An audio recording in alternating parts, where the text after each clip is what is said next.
혹시 암이 그냥 운이 나빠서 걸리는 거라고 생각하세요? 오늘은요, 그 생각에 정면으로 도전하는 아주 흥미로운 관점을 같이 한번 살펴보려고 합니다. 암의 물리적인 원인에 대한, 뭐랄까, 완전히 새로운 이야기, 지금부터 시작해 볼게요. 자, 그럼 가장 핵심적인 질문부터 한번 던져볼까요? 암이라는 게 정말 그냥 운명의 장난일까요? 오늘 우리가 깊이 파고들 관점은요, 여기에 아주 단호하게 아니오라고 말합니다. 그러니까 암은 그냥 무작위로 일어나는 사건이 아니라 우리 몸이 우리에게 보내는 마지막 경고 신호일 수 있다는 거죠. 혹시 젠가 게임 해보셨어요? 블록 하나 뺄 때는 괜찮잖아요. 근데 계속해서 아슬아슬한 블록을 빼다 보면 결국 와르르 무너져 버리죠. 오늘 우리가 살펴볼 관점은 암도 똑같다고 말해요. 어느 날 갑자기 짠 하고 나타나는 게 아니라 오랜 시간 동안 우리 몸에 쌓인 불균형이랑 스트레스가 딱 한계점에 도달했을 때 나타나는 어찌 보면 필연적인 결과라는 겁니다. 바로 이게 오늘 이야기의 가장 중요한 핵심이에요. 자, 그럼 앞으로 어떤 이야기들이 우리를 기다리고 있을까요? 먼저 운이 아닌 결과라는 것부터 시작해서요. 우리 몸의 시스템이 어떻게 작동하는지, 그리고 보이지 않는 위협들은 뭔지, 마지막으로 치유는 어디서부터 시작해야 하는지, 이 5단계를 차근차근 따라가 보겠습니다. 네, 첫 번째 이야기입니다. 암을 재수없는 일이 아니라 어떤 결과로 바라보는 것부터 시작해 볼게요. 이건 말이죠. 수년 동안 우리 몸에 쌓인 독소와 스트레스에 우리 몸이 나 더는 못 버티겠어 하고 보내는 아주 절박한 신호라는 관점이에요. 자, 이제 우리 몸속 시스템에 대한 아주 강력하고 또 이해하기 쉬운 비유를 하나 만나볼 거예요. 바로 우리 몸의 림프 시스템에 대한 이야기입니다. 림프계를 우리 몸의 하수도망이라고 한번 상상해 보세요.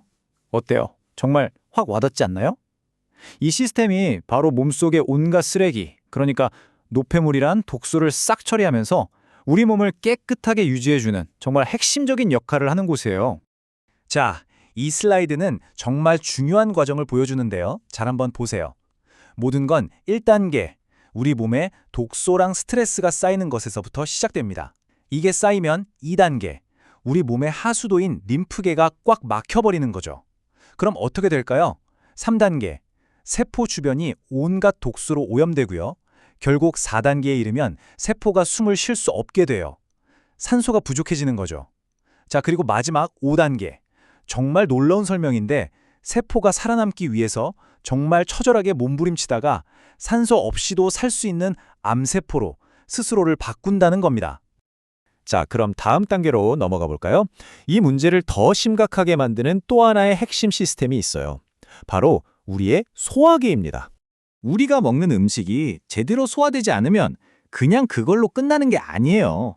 이게 장 속에서 부패하면서 독소를 만들어내는데 이 독소들이 혈관을 타고 온몸으로 쫙 퍼져나가는 그야말로 1차 오염원이 된다는 거죠. 그리고 그렇게 만들어진 독소들이 가장 먼저 달려가는 곳이 어디일까요? 바로 우리 몸의 화학공장이라고 불리는 간입니다. 간은 우리 몸의 필터처럼 아주 중요한 역할을 하는 장기잖아요.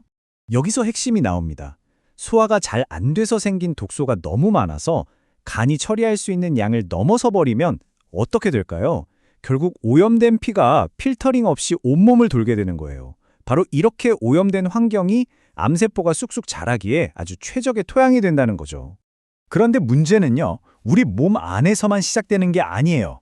이제 시선을 바깥으로 한번 돌려보죠. 우리가 매일매일 마주하는 현대 생활에 보이지 않는 위협들이 우리 세포 건강을 어떻게 망가뜨리는지 한번 알아보겠습니다. 오늘 살펴볼 관점에서는 우리가 정말 일상적으로 사용하는 3가지를 주된 방해꾼으로 지목하는데요. 바로 휴대전화에서 나오는 전자파, 그리고 자외선 차단제, 마지막으로 아스피린 같은 화학약품입니다. 이게 각각 어떻게 영향을 미친다는 건지 좀 더 자세히 들여다볼게요. 특히 이 전자파 같은 경우는요, 우리 몸의 세포들이 서로 신호를 주고받으면서 건강을 유지하잖아요. 이 정교한 신호체계를 방해한다고 설명해요. 비유하자면 라디오 주파수에 갑자기 칙 하고 잡음이 끼는 것처럼요. 이 전자파가 세포들끼리의 정상적인 소통을 막아서 문제를 일으킬 수 있다는 겁니다. 자, 그런데 이런 질문이 드실 거예요. 아니, 자외선 차단제는 피부에 좋은 거 아니었어? 아마 이 부분이 가장 놀라우실 텐데요. 이 관점에서는 우리 몸이 햇빛을 통해서 면역에 꼭 필요한 비타민 D를 만든다는 점을 아주 강하게 강조합니다. 그러니까 자외선 차단제나 선글라스로 햇빛을 너무 완벽하게 막아버리면 오히려 이 중요한 면역 시스템이 약해질 수도 있다는 주장인 거죠. 화학약품에 대해서도 비슷한 맥락에서 이야기해요. 예를 들어 아스피린 같은 약들이 당장의 통증이나 증상은 가라앉혀 줄지 몰라도 장기적으로 보면 우리 몸의 해독 공장인 간에 엄청난 부담을 주고 몸이 스스로를 깨끗하게 만들고 또 치유하려는 자연스러운 과정을 방해한다는 지적입니다.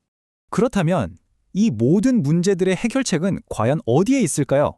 자, 이제 마지막으로는요. 눈에 보이는 증상이 아니라 우리 몸 전체 시스템에 초점을 맞추는 치유의 시작, 바로 정화에 대해서 이야기해 보겠습니다. 이 한 문장이 오늘 이야기의 모든 걸 담고 있다고 해도 과언이 아닐 거예요. 암이라는 결과물을 없애려고 애쓰기보다 먼저 우리 몸의 하수도를 청소하는 것이 진정한 치유의 시작이다. 그러니까 문제의 결과만 쫓지 말고 그 원인을 해결하자는 아주 강력한 메시지죠. 여기서 우리가 얻을 수 있는 가장 중요한 메시지는 바로 희망입니다. 우리 몸은요, 스스로를 치유할 수 있는 정말 놀라운 능력을 가지고 있어요. 그 능력이 제대로 발휘될 수 있도록 우리는 그저 우리 몸의 내부 환경을 깨끗하게 만들어주기만 하면 된다는 아주 강력한 제안인 거죠. 오늘 이야기를 마치면서 이 질문을 여러분께 한번 드려보고 싶어요. 여러분의 몸속 환경을 더 좋게 바꾸기 위해서 지금 당장 시작할 수 있는 첫 번째 단계는 과연 무엇일까요? 이 질문에 대한 답을 한번 곰곰이 생각해 보시는 게 어쩌면 건강한 변화의 진짜 시작이 될지도 모르겠습니다.